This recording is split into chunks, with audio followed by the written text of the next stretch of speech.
លោកដូណាល់ត្រាំនិយាយថាអ៊ុយក្រែនត្រូវតែកាត់ទឹកដីឲ្យរុស្ស៊ីប្រសិនបើចង់បានសន្តិភាពទីក្រុង Washington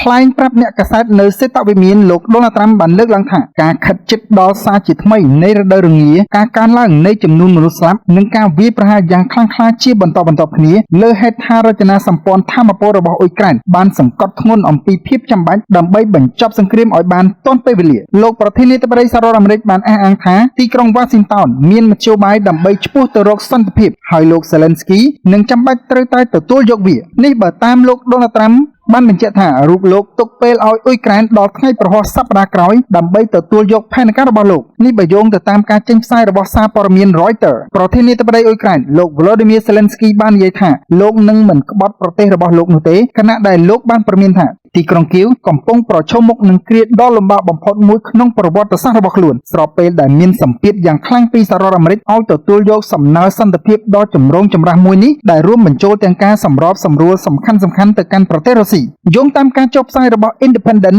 នៅក្នុងសន្ទរកថាជាតិមួយកាលពីថ្ងៃសុក្រទី21ខែវិច្ឆិកាឆ្នាំ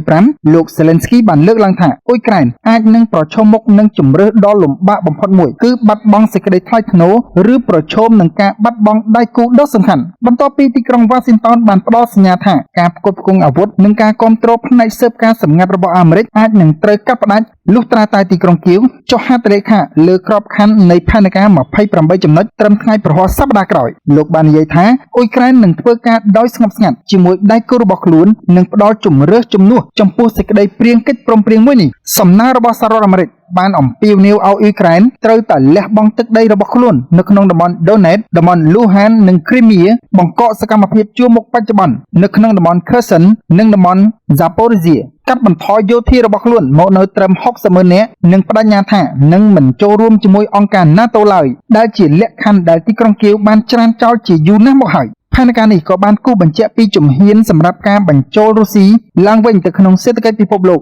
រួមទាំងការលើកលែងទណ្ឌកម្មនិងការស្ដារទម្រង់ G8 ឡើងវិញ BBC News ក៏បានរាយការណ៍ផងដែរថាប្រធានាធិបតីរុស្ស៊ីលោក Vladimir Putin បាននិយាយថាក្របខ័ណ្ឌនេះអាចជាជំរើសមូលដ្ឋានសម្រាប់ការដោះស្រាយបញ្ហាទោះបីជាលោកបានបន្ថែមថាទីក្រុងមូស្គូបានត្រៀមខ្លួនរួចជាស្រេចដើម្បីបន្តការប្រយុទ្ធក៏ដោយថ្លែងទៅកាន់មេបញ្ជាការយោធាកាលពីថ្ងៃប្រហោះលោក Putin បានសង្កត់ធ្ងន់លើការសម្រេចបានដោយគ្មានលក្ខខណ្ឌនៅគោលដៅសង្គ្រាមរបស់រុស្ស៊ីទន្ទឹមនឹងនោះដែរប្រធានាធិបតីសហរដ្ឋអាមេរិកលោកដូណាល់ត្រាំបានឲ្យដឹងថាលោក Zelensky នឹងត្រូវតែទទួលយកនូវកិច្ចព្រមព្រៀងនេះដោយព្រមានថាអ៊ុយក្រែនអាចនឹងបាត់បង់ទឹកដីបន្ថែមទៀតក្នុងរយៈពេលដ៏ខ្លីបើហ៊ានបដិសេធលោកបានបញ្ជាក់ថាវាគឺជារឿងសមរម្យក្នុងការផ្ដល់ពេលឲ្យទីក្រុងគៀវរហូតដល់ថ្ងៃទី27ខែវិច្ឆិកាដែលជាថ្ងៃបុណ្យ Thanksgiving នៅសហរដ្ឋអាមេរិកដើម្បីអនុម័តផែនការនេះយ៉ាងណាមិញលោកក៏បានសង្កត់ធ្ងន់ដែរថាថ្ងៃកំណត់ក៏អាចត្រូវបានពន្យាពេលដែរបើដំណើរការរលូនល្អទៅមុខទីក្រុង Washington បានច្រានចោលការអះអាងដែលថា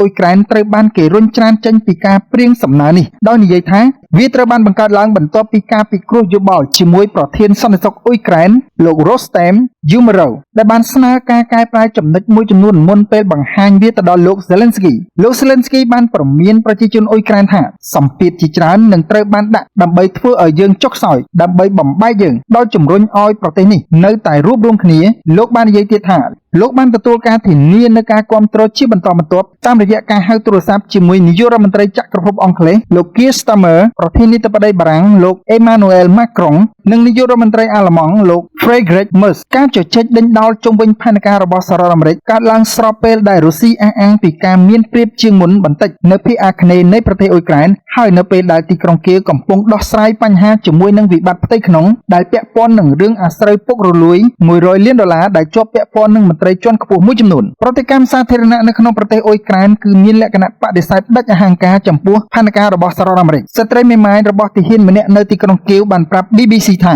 សំណើនេះមិនមែនជាផែនការសន្តិភាពទេតែវាជាផែនការដើម្បីបន្តសង្គ្រាមខណៈដែលអ្នករស់នៅក្នុងតំបន់ដែលរុស្ស៊ីកាន់កាប់បានសម្ដែងក្តីសង្ឃឹមថាទីក្រុងគៀវនឹងមិនចុះហត្ថលេខាលើកិច្ចព្រមព្រៀងណាមួយដែលផ្ដល់ភាពសមស្របដល់ការគ្រប់គ្រងរបស់ទីក្រុងមូស្គូនោះទេនេះបើតាម Sky News លោក Zelensky ត្រូវបានគេរំពឹងថានឹងធ្វើការហៅទូរស័ព្ទទៅកាន់លោក Donald Trump នៅសប្តាហ៍ក្រោយដើម្បីពិភាក្សាបន្ថែមទៀតអំពីផែនការសន្តិភាពដ៏ចម្រូងចម្រាសមួយនេះ ស្របពេលជាមួយគ្នានេះដែរប្រធានាធិបតីរុស្ស៊ីលោក Vladimir Putin បាននិយាយថាសំណើ28ចំណុចដែលត្រូវបានកែសម្រួលថ្មីព្រៀងដោយសហរដ្ឋអាមេរិកអាចត្រូវបានប្រើជាមូលដ្ឋានសម្រាប់ការបញ្ចប់សង្គ្រាមនៅអ៊ុយក្រែនដោយបន្ថែមថាទីក្រុងមូស្គូនៅតែមានទំនុកចិត្តលើទីតាំងសមរភូមិរបស់ខ្លួនក៏ប៉ុន្តែបើកចំហសម្រាប់ការចរចាថ្លែងនៅក្នុងកិច្ចប្រជុំក្រុមប្រឹក្សាសន្តិសុខរុស្ស៊ីកាលពីថ្ងៃសុក្រទី21ខែវិច្ឆិកាឆ្នាំ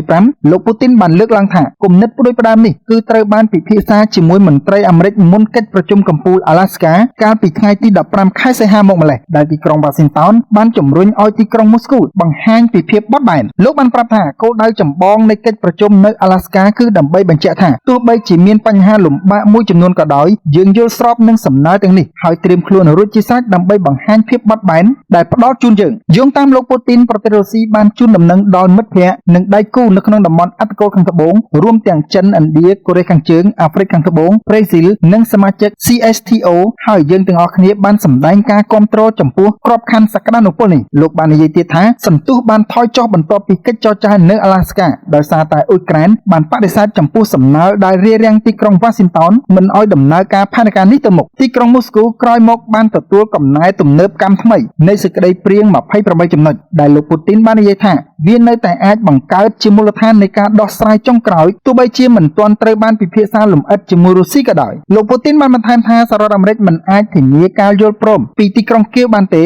លោកបានបន្ថែមថារុស្ស៊ីពេញចិត្តជាមួយនឹងការវិវត្តសមរភូមិចុងក្រោយនេះដែលលោកបានលើកហេតុផលថាកំពុងជួយសម្រេចបាននូវគោលដៅនៃប្រតិបត្តិការយោធាពិសេសលោកបានអះអាងថាការបដិសេធរបស់ទីក្រុងគៀវក្នុងការចូលរួមចរចាគឺបានរួមចំណែកដល់ការឈានទៅមុខបន្ថែមទៀតដោយកងកម្លាំងរុស្ស៊ីខណៈដែលលោកបាននិយាយឡើងអំពីការត្រៀមខ្លួនរបស់ទីក្រុងមូស្គូដើម្បីចរចាលោកបានរៀបរាប់ថាយើងត្រៀមខ្លួនរួចជាស្រេចសម្រាប់ការចរចាសន្តិភាពនិងដំណោះស្រាយដោយសន្តិវិធីនៃបញ្ហាក៏ប៉ុន្តែនេះទាមទារឲ្យមានការពិភាក្សាខ្លឹមសារនៃព័ត៌មានលម្អិតទាំងអស់នៃផែនការដែលបានស្នើឡើងសូមជម្រាបផងដែរថាទាក់ទងនឹងផែនការសន្តិភាពថ្មីនេះប្រធានាធិបតីអ៊ុយក្រែនលោក Volodymyr Zelensky បាននិយាយថាលោកនឹងមិនក្បត់ប្រទេសរបស់លោកនោះទេខណៈដែលលោកបានព្រមានថាទីក្រុងគៀវកំពុងប្រឈមមុខនឹងគ្រាដ៏លំបាកបំផុតមួយនៅក្នុងប្រវត្តិសាស្ត្ររបស់ខ្លួនស្របពេលដែលមានសម្ពាធយ៉ាងខ្លាំងពីសហរដ្ឋអាមេរិកឲ្យទទួលយកសំណើសន្តិភាពដ៏ចម្រូងចម្រាសមួយនេះដែលរួមបញ្ចូលទាំងការសម្របសម្រួលសំខាន់ៗទៅកាន់ប្រទេសរុស្ស៊ីយោងតាមសារព័ត៌មាន Independent សំណើរបស់សហរដ្ឋអាមេរិក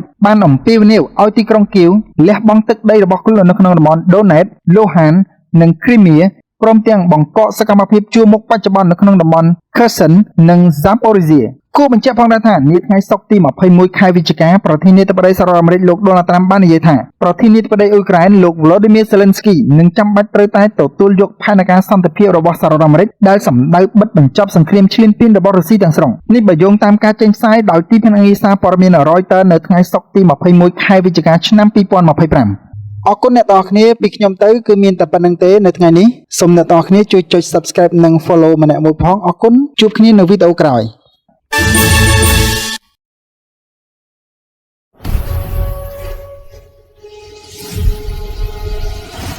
ជនជាតិថៃមួយក្រុមព្រួតគ្នាវាយទេសចររុស្ស៊ីបែកក្បាលហូរឈាមស្រោចពេញខ្លួននៅប៉ាតាយា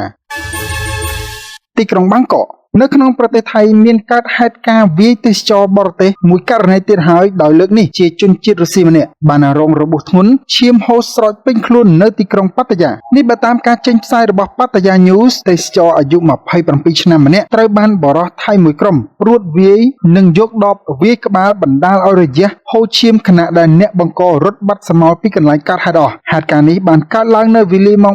3:50 នាទីទៀបភ្លឺនៅថ្ងៃសុក្រទី21ខែវិច្ឆិកាឆ្នាំ2025នៅតំបន់ Walking Street ភាគខាងត្បូងនៅទីក្រុងប៉ាតាយាយ៉ាងណាមិញគេមិនទាន់ដឹងពីមូលហេតុនៃករណីនេះនៅឡើយទេខណៈដែលប៉ូលីសកំពុងបើកការស៊ើបអង្កេតជាបន្តមិនមែនជារឿងថ្មីឡើយដែលជនជាតិថៃវាយធ្វើបាបបរទេសជាទេសចរពោលគឺករណីបែបនេះកើតឡើងជាញឹកញាប់ណាស់នៅក្នុងប្រទេសថៃករណីថ្មីកន្លងផុតទៅនេះគឺពាក់ព័ន្ធនឹងទេសចរម៉ាឡេស៊ី2នាក់ជាគូស្នេហ៍នឹងគ្នាដែលត្រូវបានបរិសុទ្ធគ្មានការងារធ្វើម្នាក់វាយនិងដុតពួកគេទាំងរស់នៅជិតផ្សារទំនើបមួយនៅក្នុងទីក្រុងបាងកកកាលពីរាត្រីថ្ងៃប្រហោះថ្ងៃទី7ខែសីហាឆ្នាំ2025កន្លងទៅហ ហេតុការណ៍នេះបានធ្វើឲ្យទេសចរបរទេសជាច្រើនកាន់តែខ្លាចរអានឹងការទៅដើរលេងកម្សាន្តនៅប្រទេសថៃដោយសារតែប្រជាជនប្រទេសនោះមិនសូវរួសរាយរាក់ទាក់និងខ្លះមានចរិតកោងកាចហើយអ្វីដែលកាន់តែភ័យខ្លាចទៀតនោះគឺនៅប្រទេសថៃតែងតែកើតមានករណីប្រើហិង្សាទៅលើជនបរទេសពីសំណាក់ម្ចាស់ស្រុកផ្ទាល់តែម្ដងចឹងឃើញថាជនជាតិមួយនេះគឺ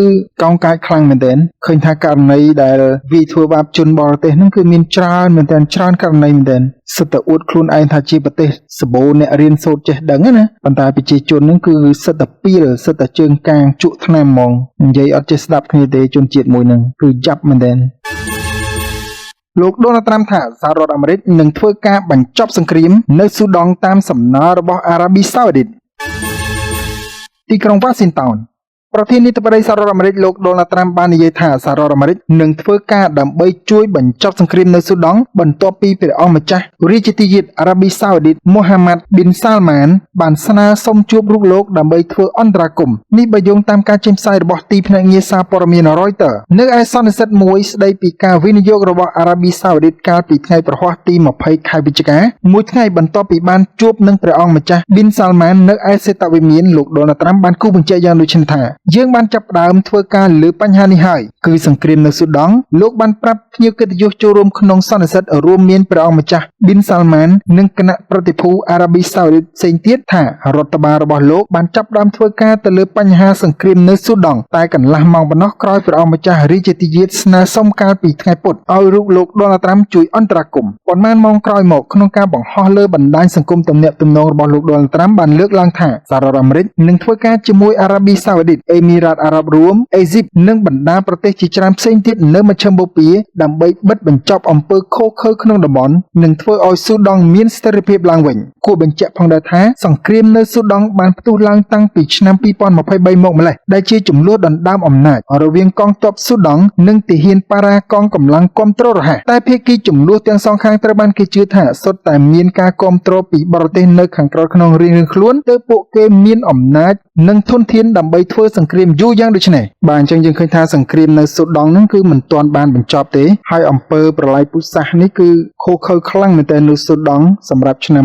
2025នេះណាគឺវាសាហាវជាងសង្គ្រាមរវាងរុស្ស៊ីនិងអ៊ុយក្រែនទៅទៀតដោយសារអីបានថាសាហាវគឺដោយសារតែសង្គ្រាមនៅរុស្ស៊ីនិងអ៊ុយក្រែនហ្នឹងគឺស្លាប់តែទាហានទេស្លាប់តែកងកម្លាំងទេហើយជនស៊ីវិលគឺប៉ះពាល់តិចតួចណាស់ក៏ប៉ុន្តែសង្គ្រាមដណ្ដើមអំណាចនៅស៊ូដង់រវាងកងទ័ពស៊ូដង់និងទាហានប៉ារ៉ាវិញគឺពួកគេបានសម្លាប់ជនស៊ីវិលច្រើនមែនទែនសម្លាប់ពលរដ្ឋស្លូតត្រង់ច្រើនមែនទែនគឺសម្លាប់រង្គាលតែម្ដងនិយាយទៅឲ្យតែឃើញអ្នកណាដើរតាមផ្លូវឃើញមុខអីគឺមិនបានហ្មងគឺបាញ់សម្លាប់យកតែម្ដងហើយមានករណីរំលោភបំពានលើស្ត្រីច្រើនមែនទែនគឺច្រើនខ្លាំងមែនទែនសម្រាប់ឆ្នាំ2025នេះណាហើយមកទល់នឹងពេលនេះគឺមិនទាន់ឃើញមានប្រទេសមហាអំណាចណាដែលចូលទៅអន្តរាគមន៍ដើម្បីបញ្ចប់សង្គ្រាមនេះនៅឡើយទេអរគុណអ្នកទាំងអស់គ្នាពីខ្ញុំទៅមានតែប៉ុណ្្នឹងទេអរគុណសម្រាប់ការគាំទ្រកុំភ្លេចជួយ like ជួយ share និងជួយ comment នៅខាងក្រោមផងបើសិនបើមានបញ្ហាខុសឆ្គងអីក៏សូមអធិស្ឋានហើយកុំភ្លេចជួយចុច subscribe និង follow ខ្ញុំម្នាក់មួយផងអរគុណ